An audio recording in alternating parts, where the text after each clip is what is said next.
అందరికీ నమస్కారం. ఈరోజు వినిపిస్తున్న కథ పేరు తోడు. ఈ కథ రాసిన వారు కోటమర్తి రాధా హిమబిందు గారు.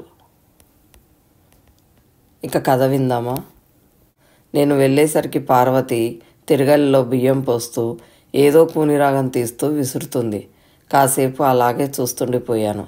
పార్వతి తలెత్తి చూసిన పార్వతి కళ్ళల్లో సంభ్రమం. అన్నయ్య ఒక ఉదుటిన లేచి చిన్నపిల్లలా పరిగెత్తుకొచ్చి నన్ను హత్తుకుపోయింది. ఎలా ఉన్నావు తల్లి? నాకేమైంది అన్నయ్య, బాగున్నాను. నువ్వెలా ఉన్నావు అది చెప్పు.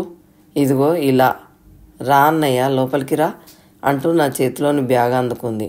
బయట పంపు దగ్గర కాళ్ళు కడుక్కొని లోపలికి వెళ్ళాను. కూర్చో అన్నయ్య అంటూ సోఫా చూపించి ఫ్యాన్ వేసింది. మంచినీళ్ళ గ్లాసు, కాఫీ కప్పులు ట్రేలో పెట్టుకుని వచ్చింది. చాలా రోజుల తర్వాత అమృతం లాంటి కాఫీ తాగాను. ఎలా ఉన్నావు అన్నయ్య? నా కళ్ళ నిండా నీళ్లు నిండాయి. ఇంకా బాధపడుతున్నావా?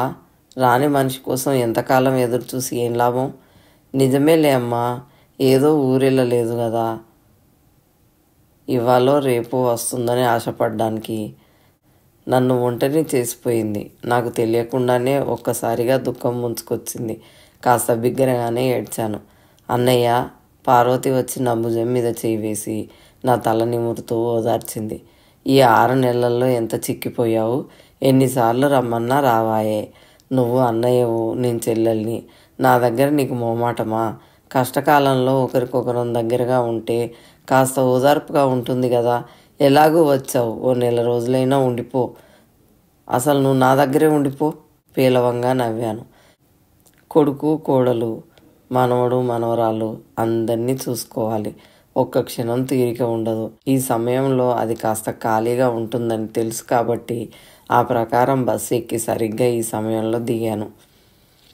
నేను వచ్చింది కేవలం దాంతో మాట్లాడుకోవడానికి, అంతే. ఏంటో మనసంతా శూన్యం. ఎలాంటి ఆలోచనలు చేయలేని స్తబ్దత.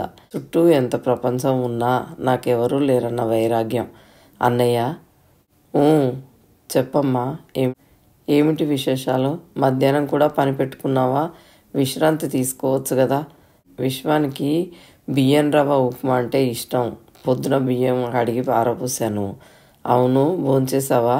9 గంటలకే టిఫిన్ తిని బస్సు ఎక్కాను. మధ్యలో బస్సు ఫెయిల్ అయ్యింది. 1 గంట పట్టింది అది బాగయ్యేసరికి. ఇక్కడికి వచ్చేసరికి ఆలస్యం అవుతుందని హోటల్లో తినేశాను. వేళకి టాబ్లెట్లు పడాలి కదా. 4 పకోడీలు వేస్తాను అంటూ లేవబోతున్న పార్వతి చేయి పట్టి ఆపాను. అలాంటివి ఏమి వద్దమ్మా, నీతో మాట్లాడాలని వచ్చాను. కూర్చో. విశ్వం, రజని ఉద్యోగాలు చేస్తున్నారు.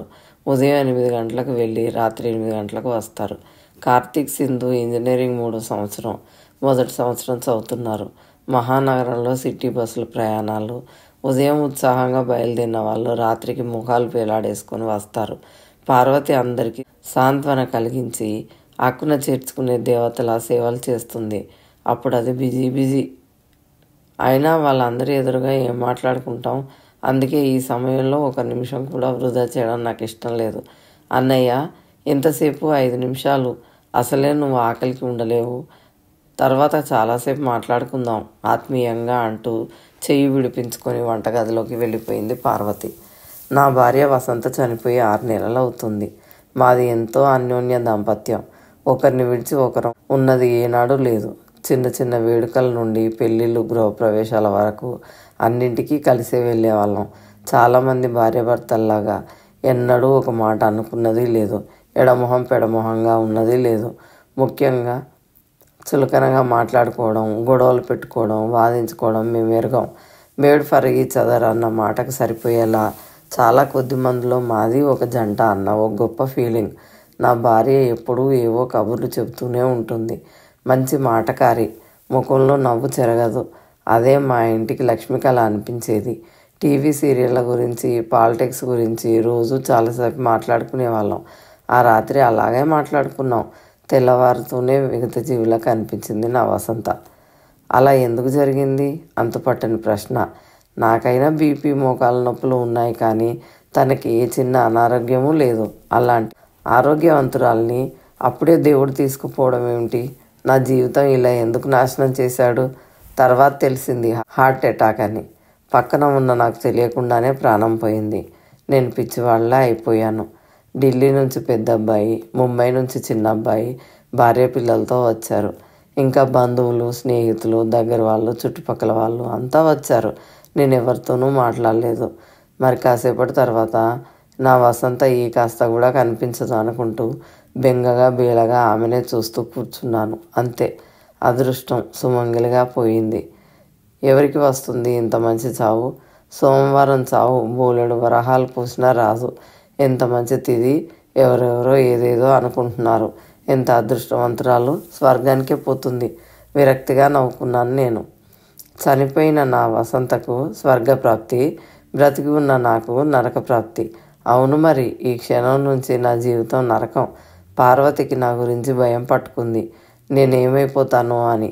కార్యక్రమాలన్నీ ముగిశాయి. పార్వతి భయపడినట్లు నేనేమీ కాలేదు. మనసు చితికిపోయి ఉన్న, చితిలో కాలి బూడిదైన నా భార్య నాకు శాశ్వతంగా దూరమైనా నేను జీవించడం కోసం భోజనం చేస్తూనే ఉన్నా, నిద్రపోతూనే ఉన్నా. పిల్లలు రమ్మన్నారు, పార్వతి రమ్మంది, రానన్నాను. అంతా వెళ్ళిపోయారు. వసంత జ్ఞాపకాలతో కుంగిపోయాను. పిల్లల నుంచి, పార్వతి నుంచి ఫోన్లు వస్తూనే ఉన్నాయి. మధ్యలో పార్వతి 3 సార్లు, పిల్లలు 3 సార్లు వచ్చి వెళ్ళారు. నన్ను పదే పదే రమ్మన్నారు. నేను వెళ్ళలేదు. వెళ్ళాలని లేదు. గుమ్మం దాటి బయటికి వెళ్తే ఎవరో ఒకరు పలకరిస్తున్నారు, కానీ ఎంతసేపని బయటే ఉండగలను? ఇంటికి రావాల్సిందే. ఇల్లంతా వసంత లేని శూన్యం. ఆ శూన్యంలో నేను ఇవ్వడలేని అసహాయత, అలవాటు లేని పనులు, తోడు లేని వేదన, వందల జ్ఞాపకాలు, వేల అనుభూతులు. నాకు ఈ దుస్థితి ఏంటా అని నేను పొందుతున్న వైరాగ్యం మీద కోపం, కసి. నెలలు గడుస్తున్నా ఇదే పరిస్థితి. కాలం నా మనసుకైనా గాయాన్ని కొంచెమైనా మానపలేదు. ఉన్నట్టుండి ఓ రోజు నాకు కావాల్సింది ఏదో నాకు అర్థమైంది. అందుకే పార్వతి దగ్గరికి ప్రయాణం పెట్టుకున్నాను. అన్నయ్య, ఇదిగో. ఉలిక్కిపడి ప్లేట్లు అందుకున్నాను. ఇద్దరం పకోడీలు తిని మరోసారి కాఫీ తాగాం. రోజంతా ఎలా గడుపుతున్నావు అన్నయ్య? ఏముందమ్మా, మీ వదిన ఉన్నప్పుడు దేవుడికి ఓ అగరబత్తి వెలిగించి దండం పెట్టుకునేవాడిని. ఇప్పుడు మీ వదిన చేసిన పూజను నేను చేస్తున్నాను. అదో గంట. తర్వాత పేపర్ చూడడం, బజారుకి వెళ్ళి రావడం, టీవీ చూడడం, మొబైలు, ల్యాప్టాప్తో కాసేపు టైంపాసు, సాయంత్రం గుడికి వెళ్ళడం, మళ్ళీ టీవీ. ఏదో గడుస్తుంది కాలం. మూడు వారిన వృక్షంలా, ప్రాణం లేని శిల్పంలా ఇలా బతుకుతున్నాను. పార్వతి, ఒక విషయం అడుగుతాను, చెప్తావా? ఇలా అడిగానని మరొకలాగా అనుకోకు. అస్సలు అనుకోను, అడగన్నయ్యా. నేను వసంత ఎలా ప్రేమగా గడిపామో నువ్వు బావగారు అలాగే గడిపారు. బావగారు పోయిన తర్వాత నువ్వు ఎంత బాధపడ్డావో, వేదన చెందావో నాకు తెలుసు. బావగారు చనిపోయి ఇప్పటికి 5 సంవత్సరాలు.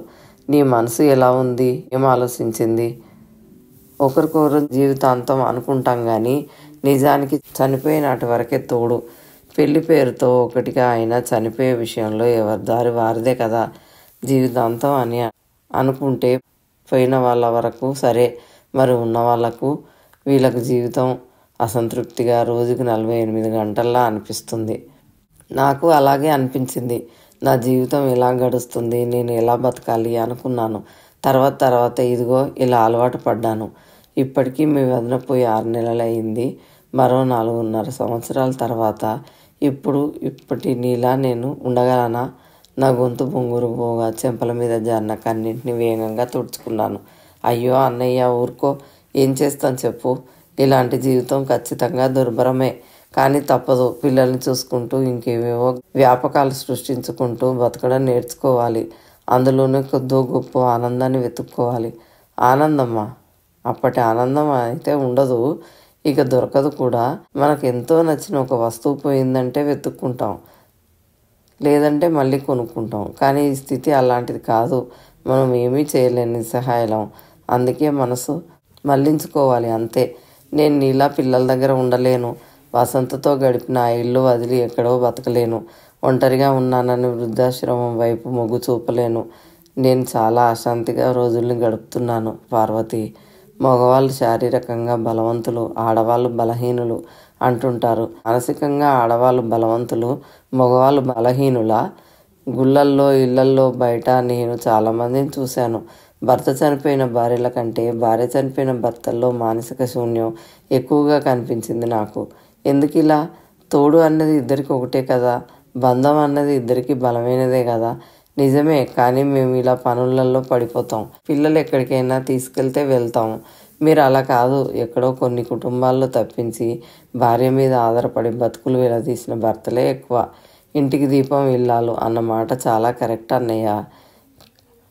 అలసి ఇంటికి వచ్చేసరికి ఇష్టమైన వంటకాలతో భోజనం రెడీ చేస్తుంది ఇల్లాలు.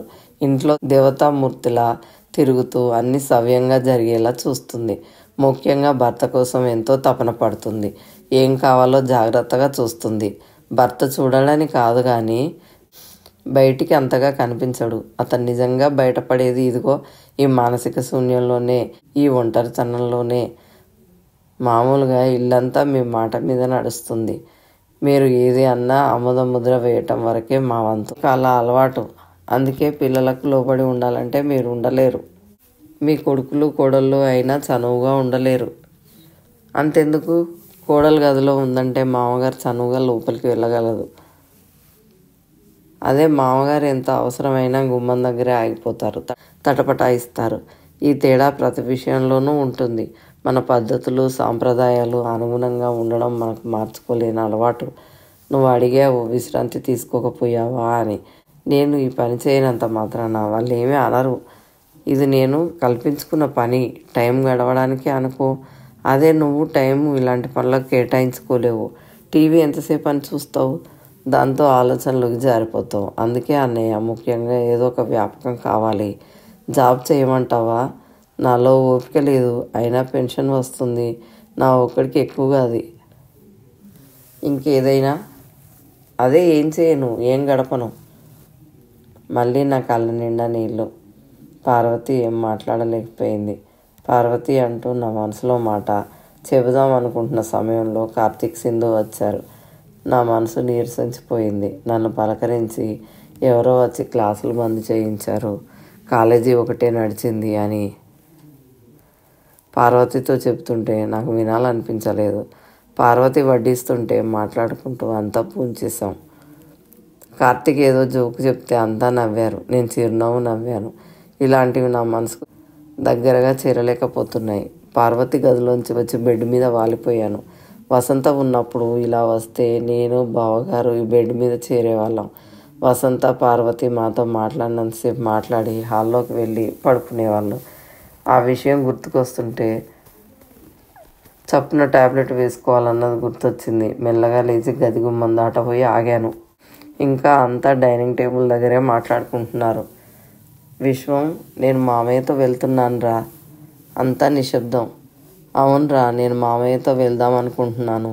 మామయ్య గురించి నాకు బెంగగా ఉంది. చూశారుగా ఎలా ఎముకల గూళ్ళ అయిపోయాడో. చిన్నప్పుడు ఇద్దరం ప్రాణంగా పెరిగాం. ఇంతకాలం అలాగే ఉంటూ వచ్చాం. కష్టం వస్తే అమ్మ నాన్నకి చెప్పుకుంటాం. మాకు వాళ్ళు లేరు. ఎప్పటి నుంచో ఒకరికొకరు అమ్మ నాన్నగా అయ్యాం. ఇప్పుడు నా అన్నయ్య కష్టంలో ఉన్నాడు. అండగా ఉండాల్సిన బాధ్యత నాది. ఎన్ని రోజులు ఉంటావమ్మా? ఇప్పుడే చెప్పలేనురా.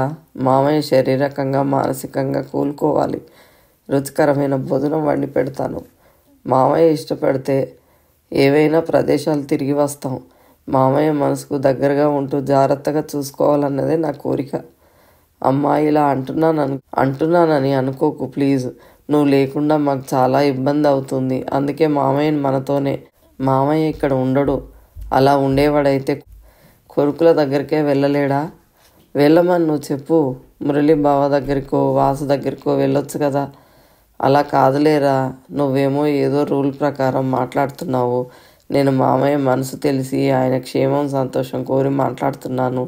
నేను లేకపోతే మీకు ఇబ్బంది అసౌకర్యం కలిగే మాట నిజం. దానికి మీరే ఏదో ఒక మార్గం ఆలోచించండి. 4 రోజులు కష్టంగా అనిపించినా తర్వాత అలవాటు పడిపోతారు. మీ నాన్నగారు చనిపోయిన తర్వాత మనిషి తోడు లేకుండా నేను అలవాటు పడిపోలేదా? నేను బట్టలు సర్దుకుంటాను. రేపే మా ప్రయాణం. రేపు ఎలాగో ఆదివారం, మీరు కాస్త ప్లాన్ చేసుకోవచ్చు. ఏంట్రా కార్తీక్, అలా బిత్రపోయి చూస్తున్నావు? సింధు, నేను లేనని బెంగపడవద్దు. శని ఆదివారాల్లో మీరు అక్కడికి రండి. విశ్వం, నువ్వు కోడల్ని తీసుకొని రా అంటూ పార్వతి రాబోతుంటే గబగబా లోపలికి నడిచి బెడ్ మీద వాలి అటు తిరిగి పడుకుండిపోయాను. అన్నయ్య నిద్రపోయావా అంటూ పార్వతి పలకరించింది. నేను మౌనంగా ఉండిపోయాను. ఎలా అయిపోయావు అన్నయ్య అంటూ పార్వతి నా తల నిమిరేసరికి నాకు కన్నీళ్ళు ఆగలేదు. బలవంతంగా ఏడుపు ఆపుకుంటూ బిగ తీసుకుని పడుకున్నాను. పార్వతి వెళ్ళి తన పక్క మీద పడుకుంది. పార్వతి, నేను అడగాలనుకున్న మాట, నా మనసులోని మాట నువ్వే గ్రహించి నీ వాళ్ళకు చెప్పి ఒప్పించి నా జీవితానికి ఇంత ఊరట కలిగిస్తావనుకోలేదు. నీకు ఏ రకంగా కృతజ్ఞత చెప్పను. నా హృదయం ఆక్రోశించింది. చిన్నప్పటి విషయాలు గుర్తుకొస్తుంటే, ప్రశాంతత నిండిన మనసు జోకొడుతుంటే నిద్ర ముంచుకొచ్చింది. ఏ టాబ్లెట్ వేసుకోవాలనిపించలేదు. పార్వతి కొన్నాళ్ళు నాకు తోడుగా ఉంటుందనుకుంటే, రేపు పార్వతితో నా ప్రయాణం అనుకుంటుంటే బోలెడంత నిశ్చింతగా ఉంది. కథ సమాప్తం.